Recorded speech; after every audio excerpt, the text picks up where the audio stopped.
안녕하세요. 제 아내는 상당히 미인이었고 차림새도 근사했습니다. 바로 아내에게 반했고 반년 정도를 아내에게 끈질기게 구했습니다. 아내는 처음엔 정중히 그리고 냉정히 저를 거절하였지만 지극정성을 다하는 제게 어느 순간부터 마음을 열었습니다. 결국 아내와 연인 관계가 되었고 정말 많이 사랑했습니다. 처음엔 일방적이었지만 아내도 성실한 제 모습을 인정해 주었고 세상 부러울 것 없는 커플이 되었습니다. 아내와는 2년 남짓의 짧지만 불꽃 같은 연애를 했고 결혼하게 되었습니다. 세상 부러울 것 없는 남자가 된 듯 했습니다. 결혼 당시 형편이 넉넉지 않아 대단한 곳으로는 못 갔고 남들 다 간다는 세부로 신혼여행을 갔습니다. 뭐 그래도 처음 겪는 외국의 풍경을 눈에 담는 것조차 가슴이 벅찼고 저희 부부는 그것조차 감격스러웠습니다. 뭐 제 생각이지만 아내는 다를 수도 있었겠네요. 그래도 별 탈 없는 신혼여행을 보냈고 거기서 첫째를 갖게 됩니다. 지금 생각해도 아이는 제 축복이고 제 인생의 절반 이상을 차지하는 소중한 존재입니다. 신혼여행을 다녀온 뒤 임신한 아내는 직장을 그만두었고 전업주부의 길로 들어섭니다. 활동적이고 사교적이었던 아내의 입장에서는 상당히 힘들었을 수도 있었겠네요. 무료하다는 이야기를 종종 했었으니까요. 저는 결혼 전부터 식당을 운영하고 있었습니다.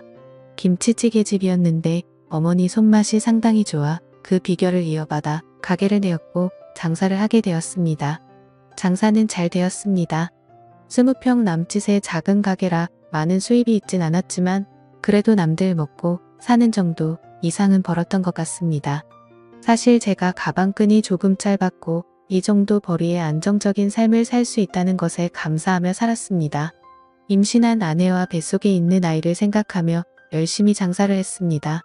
그리고 신혼여행 10개월 후 저희는 세상에서 가장 빛나는 보석을 얻게 됩니다. 너무 사랑스러웠어요. 저에게는 아내와 아이가 동기부여가 되었고 2호점까지 내게 됩니다. 2호점은 1호점에 비해 10평을 늘려 30평 정도로 크게 했고 마찬가지로 장사는 잘 되었습니다. 저 역시 많이 바빠졌네요. 아내는 출산하고 종종 가게에 아이를 데려와 도와준 적이 있긴 했지만 아이가 기어다니기 시작하면서부터 거의 오지 못했습니다. 그러다 둘째를 임신하였고 저와 아내는 서로의 역할을 충실히 하기 위해 가게와 육아를 분리했습니다. 그러던 중 둘째가 태어났고 별탈 없는 일상을 지내던 중 아내의 외도를 발견했습니다. 대학 시절 같이 학교를 다녔던 선배였더군요. 아이들이 유치원과 어린이집에서 돌아오면 직원에게 가게를 맡겨두고 육아를 도우러 집으로 돌아왔습니다. 아내는 취미생활을 해보겠다고 테니스와 수영을 등록했고 제가 집으로 오면 나갔습니다. 주 3회 정도 되었던 것 같네요. 아내는 외출을 하면 자정을 기본으로 넘어 들어왔습니다. 무슨 수영 강습이 그리 오래 걸리냐고 물어보며 강습 후 모임이 있다거나 친구를 만난다고 둘러댔습니다. 처음엔 육아 스트레스에 많이 지쳐 그러려니 했습니다. 오히려 잘 놀다 오라는 말까지 했습니다. 가게 2개를 운영하며 잘 못 챙겨준 것도 미안했으니까요. 날이 밝아서 들어온 적도 종종 있었습니다. 그건 좀 아닌 것 같아서 그때마다 저는 화를 내었고 부부싸움으로 이어졌습니다. 그러던 중 종종 들르는 인터넷 커뮤니티에 다른 사람이 작성한 아내의 불륜 사연을 보았고 그때부터 찜찜한 기분이 들었어요. 어느 날 와이프 핸드폰을 몰래 보았습니다. 한 남자와 주고받은 카톡이 있었습니다. 내용을 보니 가관입니다. 그 남자의 은밀한 사진과 아내의 은밀한 사진들이 교차되며 대화가 오갔고 차마 입에 담기 힘든 낯뜨거운 대화들이 담겨져 있었습니다. 세상이 그렇게 믿었던 아내의 불륜이 이렇게 제게도 찾아왔습니다. 주저앉았고 망연자실했습니다. 한참 허공을 바라보다가 화가 치밀어 다 뒤집어 엎어버릴까 하다가 차분히 생각할 시간을 가졌고 다음날 아내에게 조용히 말을 꺼냈습니다. 와이프는 당돌하게도 왜도 사실을 순순히 인정하네요. 아니라고 해명이라도 하길 바랐는지도 모릅니다. 뭐 증거가 그리 나왔으니 발뺌하기도 어려웠겠지만요. 아내를 다그쳤고 저는 남자를 만났습니다. 카톡 내용을 들이밀었습니다. 그 남자도 처음 겪는 일이고 무서웠는지 저한테 있었던 일을 다 말해주더군요. 대학 선배였고 졸업 후 과 모임에서 만나 정을 키웠다고 합니다. 물론 아내가 애딸린 유부녀인 것도 모두 알고 있었고요. 이야기를 들어보니 이 두 년놈들 대단합니다. 가장 황당했던 사건은 주말에 저는 일이 있어서 못 갔던 여행을 그 남자와 아내 그리고 저희 아이들과 같이 갔답니다. 경기도 외곽에 펜션을 잡아 마치 아무 문제 없는 부부처럼 아이들과 함께 놀았고 심지어 1박을 하고 왔습니다. 당시엔 제가 일이 있어서 너무 미안해했고 친구네 부부와 간다고 하여 아무 의심 없었거든요. 그런 줄로만 알았었는데 아이들 입단속을 얼마나 잘 시켰는지 저는 전혀 모르고 있었습니다. 심지어 아내에게서 교차 체크한 결과 그날 부적절한 행위까지 했다고 자백받았습니다. 어떻게 사람이 이럴 수 있을까요? 아이들을 방에 재우고 다른 남자와 바람을 피울 수 있는지 지금 생각해보면 이건 도저히 사람으로서 용서가 안 되는 일이었지만 무릎 꿇고 사과하는 아내에게 그간의 정이 남아있어 바보 같게도 저는 용서를 해주고 맙니다. 제가 등신이 많네요. 그때 봐주는 게 아니었는데 애들도 둘이나 있고 처음 당하는 일에 어안이 벙벙했단 터라 애석하게도 저는 용서를 해주었습니다. 미친 듯이 화가 났지만 그래도 아내를 너무 사랑했습니다. 모든 게 못난 제 탓이려니 했고 앞으로의 미래만 보고 원상태로 돌리려 많이 노력했습니다. 주말이면 아내와 아이들과 함께 매주 놀러갔고 의식하지 않으려 그간의 일들을 입 밖에 꺼내지도 않았습니다. 아내도 많이 달라지는 듯했고 자정이 넘어서에 들어오던 위험한 외출은 거의 없어졌습니다. 시간이 지나니 일주일에 한 번 정도는 늦게 들어오는 날이 있었으나 설마 또 그러겠냐는 아니란 생각을 했네요. 그러다 또 사건이 터졌습니다. 어느 날 아내는 저에게 한증막에 다녀온다고 기다리지 말라고 톡을 보내왔습니다. 순간 너무 찝찝했는데 용서했다고 하나 그 당시의 일을 완전히 잊지는 못했던 것 같습니다. 예전에 와이프 폰에서 보았던 모텔로 애들을 재우고 무작정 가보기로 했습니다. 카카오 택시에 이용 내역에서 발견한 곳입니다. 남양주에 있는 한 숙박업소였습니다. 전 그곳 주차장에서 아내의 차를 발견하고 말았습니다.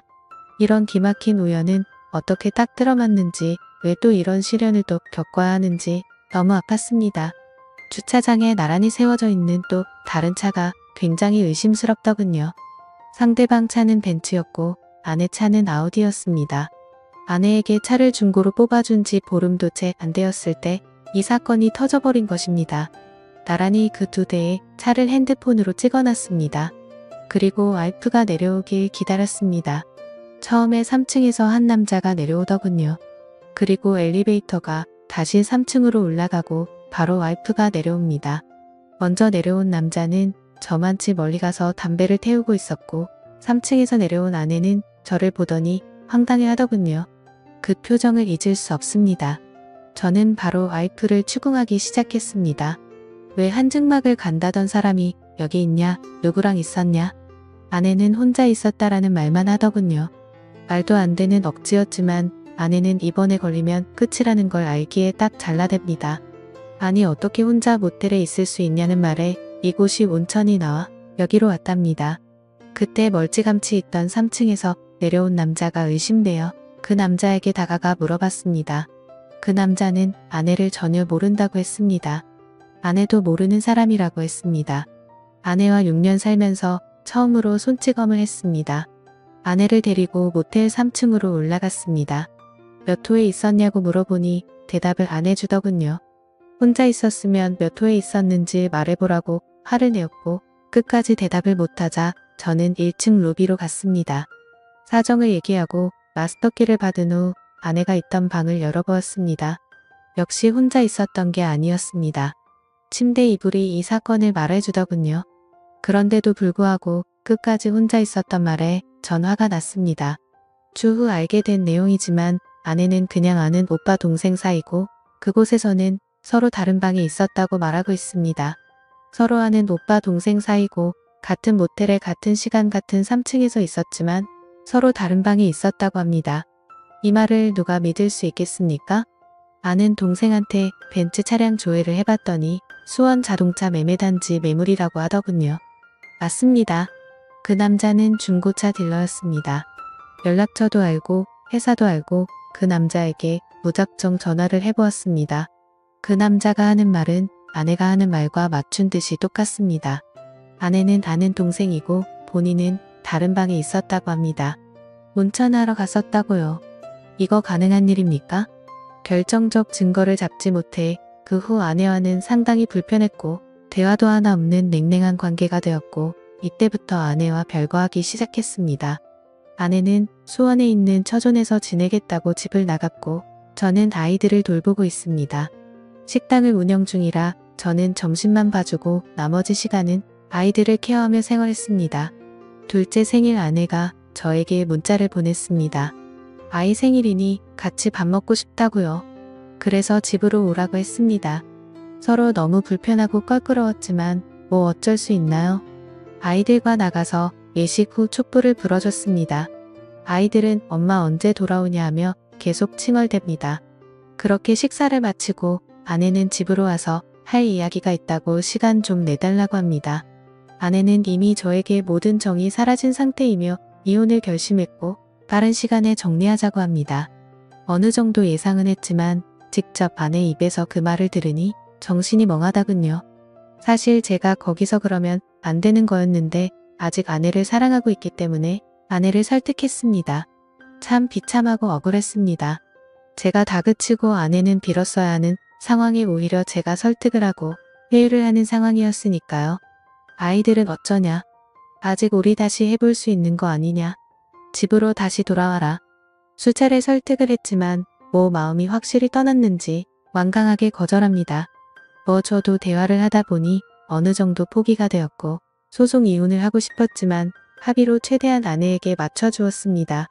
자동차와 적금 2천만원, 현금 5천만원 주기로 하였고 양육비는 안 받는 걸로 했습니다. 그래도 한때는 뜨겁게 사랑했던 그 여자를 그렇게 보내주었습니다. 그날 모텔에서 있던 사건은 의문만 남기고 끝나게 되었네요. 다 잊기로 했습니다. 지금 아이들은 어머니께서 와주셔서 케어해 주시고 저도 일찍 퇴근하여 같이 보고 있습니다. 다행히 아이들에게도 익숙한 일상이었던지라 큰 무리 없이 잘 커주고 있습니다.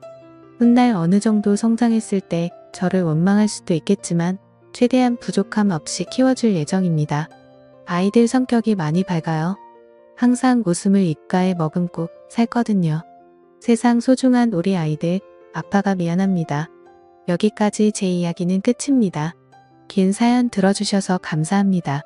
그런데 과연 서로 알고 있는 두 남녀가 같은 날 같은 층방에서 아무 일 없이 있었다는 게 가능한 이야기일까요?